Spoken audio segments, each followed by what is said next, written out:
A Dog on a Log.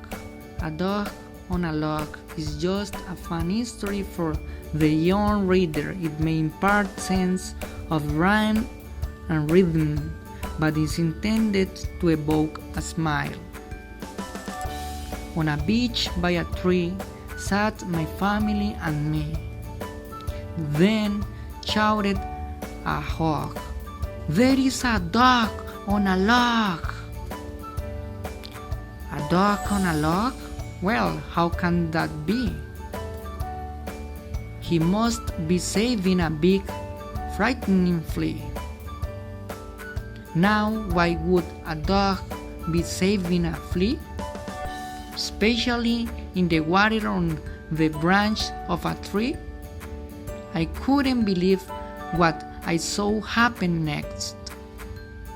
Even that dog on a log was perplexed. The flea pulled on a rope and up came a boat. I'll bet you can't guess what happened next. A flea family ran from the dog's little toe. They got into the boat and began to row.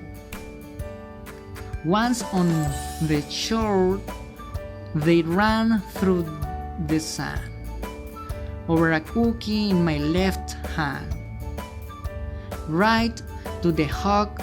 That's where they went. They found a new home with an unpleasant scent. As for the dog, he's still riding that log. As for me, ouch! I think I have a flea. The end.